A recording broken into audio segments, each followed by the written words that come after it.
Interfaces in Airtable are one of its most powerful features because it allows us to create our own applications. We can take processes and make them less technical. We can make them more functional as a business process.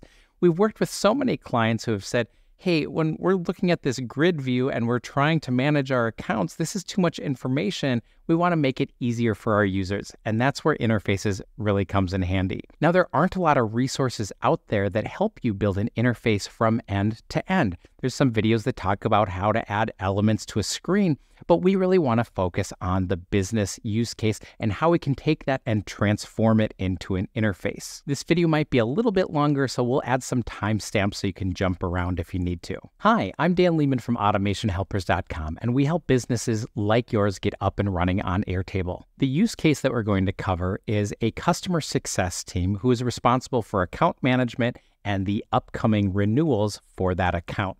Now, it's okay if that use case is a little bit foreign to you because I think it's going to help us just to frame that, but you can still apply the same ideas if you're doing something totally different like project management or sales. To get started, let's actually head into our data, and this is what you're probably used to seeing inside of Airtable. The grid view is really common here. So let's talk about the different tables that we have that we're going to use in the interface we're building.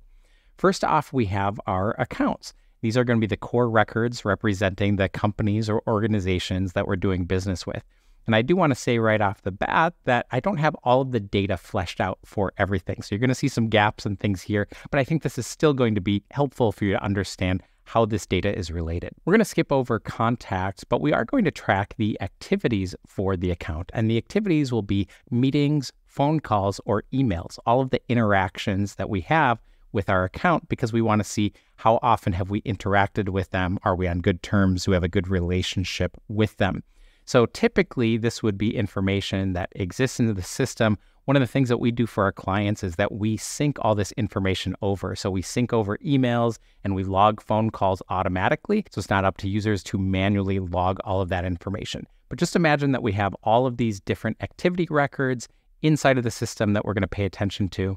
And then we have opportunities. And again, like I said, the data is not totally fleshed out here, but this is basically what do we have for upsells or our renewals for a given client and the amounts that we have associated with that. And then we also have our cases, and our cases are going to represent bugs or issues that came up for the client. Maybe they have feature requests. So typically they'd be contacting us via a portal or email, and we'd be logging those different cases that we have. So we're going to show that in our interface as well. So this is all of the data that we have here. We're not focusing on automations in this video, but we are going to build out our interface. So you'll want to click on the tab for interfaces. And I've already set up a demo version of this one. We're going to build it from scratch, but you can see what this looks like. If you haven't touched the interfaces yet, you're going to have a slightly different screen, which is going to encourage you to build an interface for the first time. So what I'm going to do is I'm going to click this and I'm going to go into Edit. And from here, I'm going to create a new interface, but you can click the plus button to get started with the interface on your screen. So when I click this, now I get the chance to name my new interface. And so I'm going to call this Renewals because this is the topic at hand for our customer success renewals. And we can give this a certain icon here and we'll click the next button.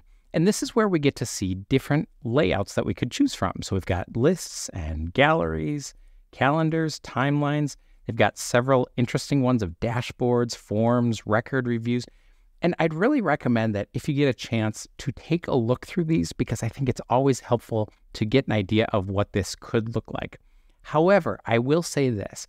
I'd say that probably 95% of the time, when we're building an interface for someone or when we're training someone on how to build an interface, that you're really going to create a blank one. You're going to create it from scratch. So I think all of these are great to give you that high-level information, get the brain juices flowing of how that might look.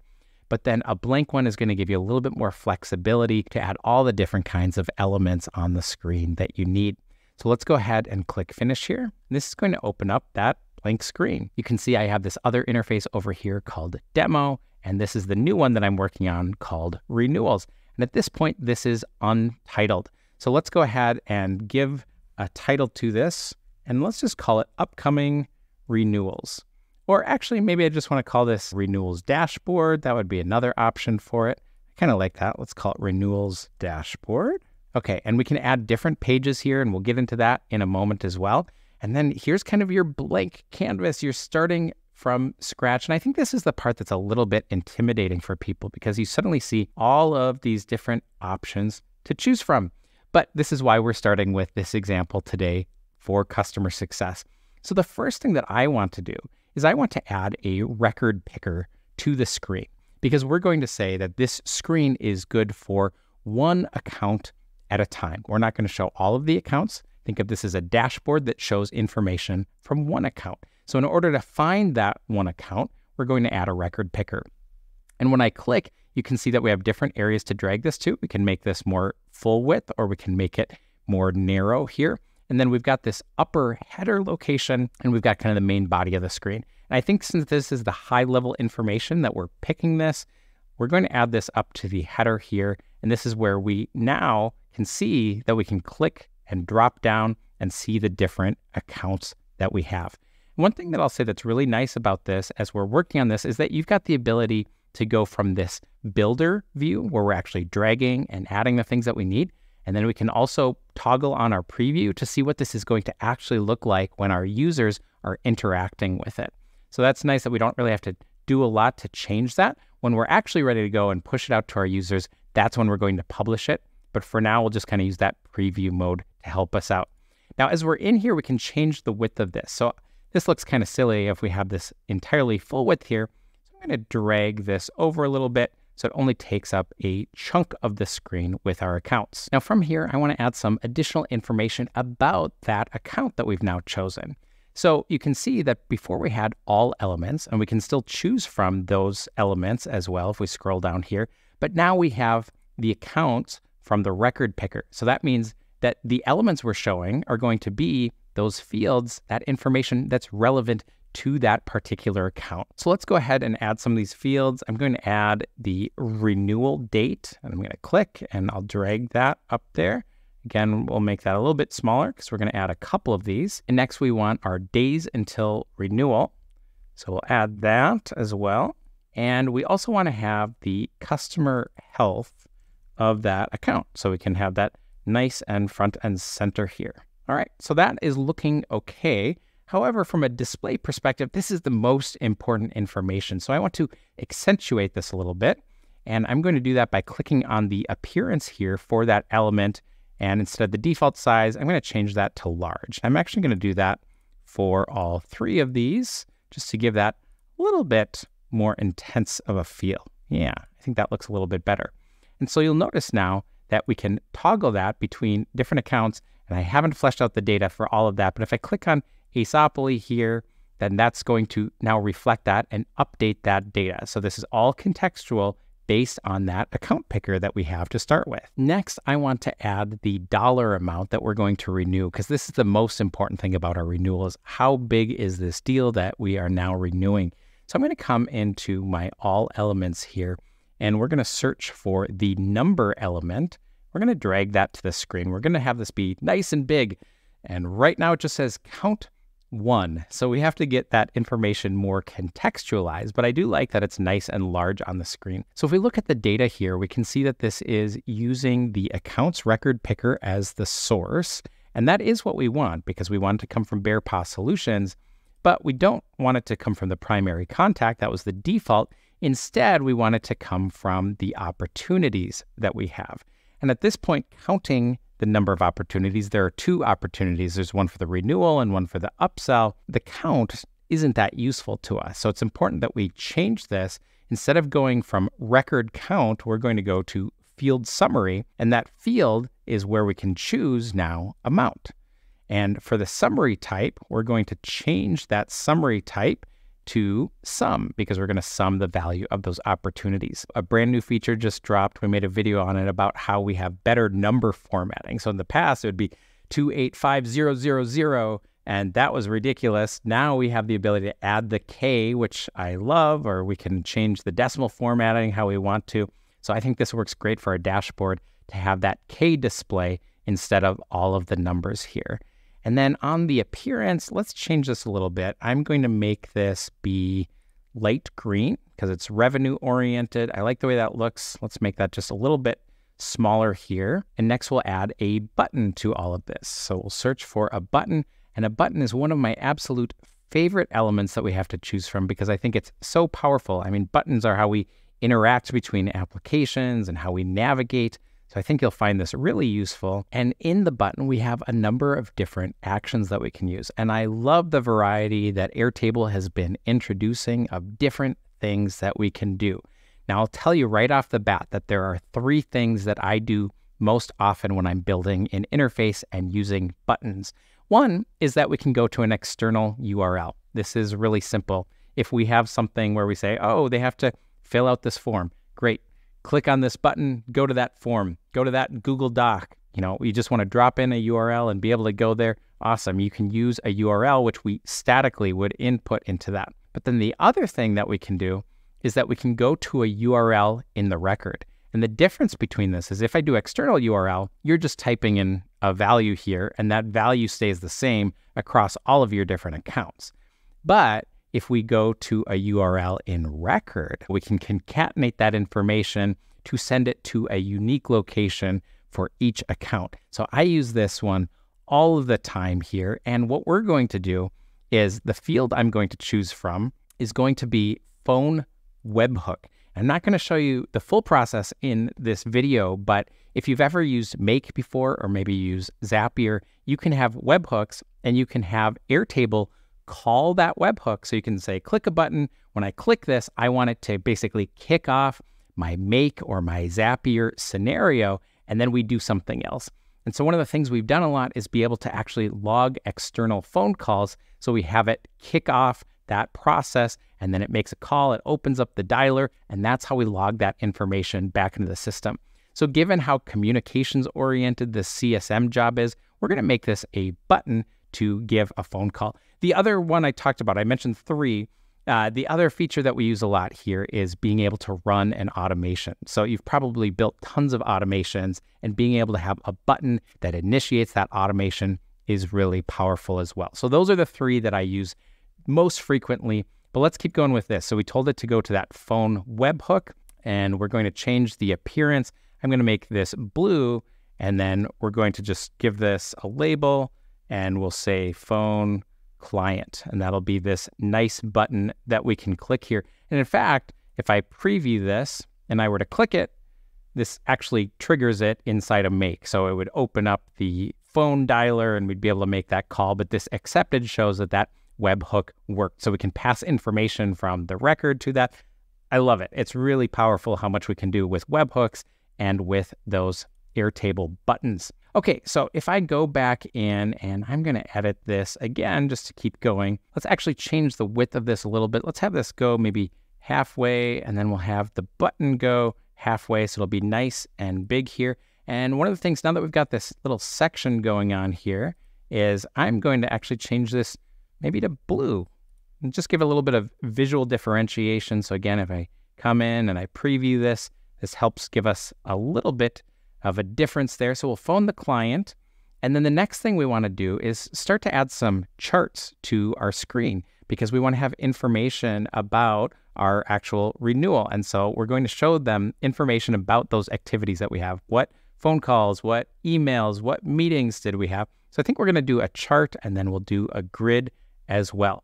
So let's add a new element here, and we will add our elements, and we'll do a chart, and we'll pull this in. That's an awfully large chart. We'll make this a little bit smaller. We'll do kind of halfway again.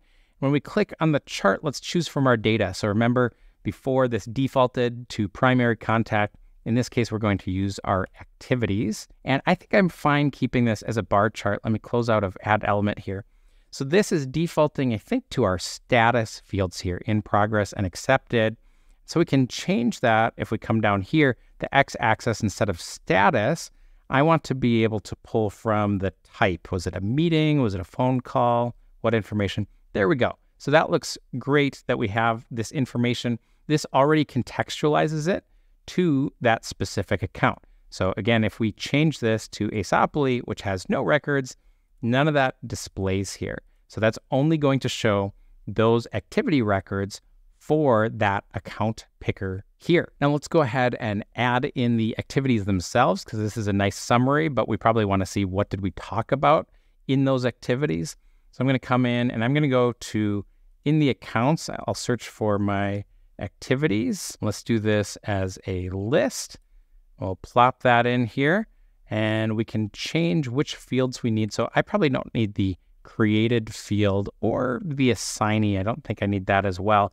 So if we come into our settings here and we scroll down, now we can choose which fields that we need. So I'm going to turn that one off. We'll have the name and the date, and let's add the type as well. We'll turn that one on. So name, date, and type. And in this case, if we did want to use this to manage our accounts, we'd probably want them to be able to edit the information. But this is more for that review process. So I'm going to actually change this to be view only. So the user is not going to be able to actually edit the records from this interface. And that's nice. Interfaces give us a little bit more flexibility when it comes to permissions of what people can see and do within the applications that we're building. Now this gets maybe a little bit cluttered in my opinion if we have all of this information scrunched together. So I'm just going to add some text here and let's put it right in between. And let's call this activities summary, because both of the elements below are related to activities. And I'm going to change this instead of just paragraph text. Let's do a medium heading there. Let's see how that looks. If we close that out, yeah, that looks a little bit better. So now we're summarizing those activities. But the one thing I want to do is I want to add a filter to this, because at this point, essentially we're looking back at all of the activity history that we have, and we don't want that. So let's add a filter element to this. I'll look for a filter, and I'm going to actually put it in the kind of the blank space that we have here. Accounts to, we definitely don't want that. So this filter that we create is going to be for the activities here. So it's got that activities label, and then let's go ahead and add our conditions, and we'll change this to say if the date is within, and we can toggle this, we can leave it up to the user, but maybe we'll say within the past week. Okay, and we can close out of that. So at this point, when we change the date here, it's not doing anything. And that's not a bug, because we haven't actually told it what elements on the screen we want it to actually filter for us. So that's an important part whenever we add a filter here, is that we want to tell it, well, what exactly are you filtering? So you can see it says no connected elements, and now we can connect it to an element. And this is going to automatically show us the elements in our interface that match that same table. So in this case, we have activities both as a chart and activities as a list. And I want to add that filtering to both. So we can actually connect it to both of these elements. And you can see that updated it, that within the past week, now we have fewer options here. So as we change this past month, boom, you can see both the chart and the list that we have changed for that filtering. This is really slick. This is one of those features I like, is to be able to have these filters, be able to update what we see on the screen, which makes it much more usable. Because of course we could do filtering within a different view that we have, but if we have a view that's a grid over here, then we have to go to this view over there. But to be able to do it all in one screen, I think is really helpful. Last thing I want to do on this page is I want to add a timeline of the cases that we have, both just to give you an idea of what this looks like on screen, to be able to have another view embedded. Let me change the height of this. That's a little bit intense here. So let's go ahead and add an element. I'm going to come down to the accounts and I'm going to search for cases. And we're going to do this as a timeline. And let's put this down below here. That works. Okay. So if we see the timeline, this again, if I click on it, is already pre-filtered to that accounts with the record picker. So we're only seeing the cases for this particular account, but this looks not great. It's not the most visually appealing. It's all the same color. I definitely don't want it to be so tall, so I'll shrink that down. And let's change this so that we have the date settings how we want it to be. So I think in this case, we're probably not calling on weekends to the client. That doesn't make sense. So I'm going to make it so it's just work days, Monday through Friday. It also predetermined our opened date of when we open this case, but I want to add in the end date as well. So we'll add in resolution date. You can see that that expanded that out because that actually took us a while to resolve. And then instead of time scale of week, I kind of want to see it more over time as we're handling these renewals. So we'll change this to month. And now this is something that we can still let the user add their own filters on, so that all works, but that makes it a little bit more visually appealing for us. And then if I scroll up, we can also go to the appearance here, and we'll add how we want it to color the records. So I'm going to have this color, instead of based on the status, I'm going to go by type here, where I have bug, adoption, and features. And I was able to set those colors when I was setting up that single select back in my data. So if I look at my data on the case records, I can see bug, adoption, feature, and we can choose those colors when we're actually editing the data. We can change the colors here, and that's going to map through on the interface, which I think is pretty slick here. So that we can see, oh yeah, we had a bug here for the users. And so that makes it much more helpful to see, hey, purple, that's creating a new feature request, not a big deal. But if we had a whole bunch of bugs right before our customer's renewing, that's probably an issue for us. All right, I love it. I think this will work great. Let's go ahead and publish our changes here. We'll publish that. I don't need to share this right now because it's just me working on this, but you can see we have our interface. But the one problem we still have is, okay, we have an account picker here. We've got BearPaw Solutions and Aceopoly and all of this information, but that's still a lot of accounts here. How do I know which renewal is actually coming up without me having to click through every single account that I have? Somehow I want the system to tell me when those renewals are coming up so I can focus on those. So to do that, I'm going to actually create one more page, and that's what we kind of briefly saw before, is those accounts, so that we can view a list of them and then use that to navigate to this page where we can then focus on the individual account. So let me come back here, and we're going to edit this again, and let's add a page. We're going to call this accounts. And in this case, I'm probably okay with it just being a list. This is one of those few cases where I would just create this page as just a basic list because I don't really need anything else here. Let's go ahead and click next. This table we will pull from the accounts. That's the right data that we need. And by default, it just has the first fields that we have organized on there. I don't really need to see these particular fields. So let's go ahead and change it to the ones that we do want to see. So I'm going to take off the status and the company size and the notes. And instead, we're going to add a couple other fields, our renewal, days until renewal. Let's add that one, and we'll have renewal overview, which I'll explain this in a moment, and we will have the ARR, or the expected revenue, for that. And then let's go ahead and add our sort that we want. We'll sort this based on our days until renewal, and that makes a lot more sense because now we can focus on which renewals are coming up the soonest, or maybe we'd want to go by ARR. But this makes a lot more sense as we're trying to prioritize these. Now, the other thing that we can do is limit which ones of these we see. So let's add a filter to this, and we'll say that the viewers records only. So we'll click on that, and that's pulling from my account manager field where I'm assigned. So now I'm only looking at my accounts. I don't have to worry about all of the accounts that are inside of Airtable. So that makes that more usable. Now comes the real question of this renewal overview. What is it that we're doing here? And I want to show you real quick. If we look in our URL bar, what we're looking at on our interface is that we have a URL that's unique to the page of this interface that we're going to, which we've got airtable.com/the app that we're on and the specific page that we have made this for. So what I did is I went into the data, and let me go on to the accounts. If I click on that renewal overview and I edit this, this is a button field, and I used a URL formula. I pasted in that information of the page,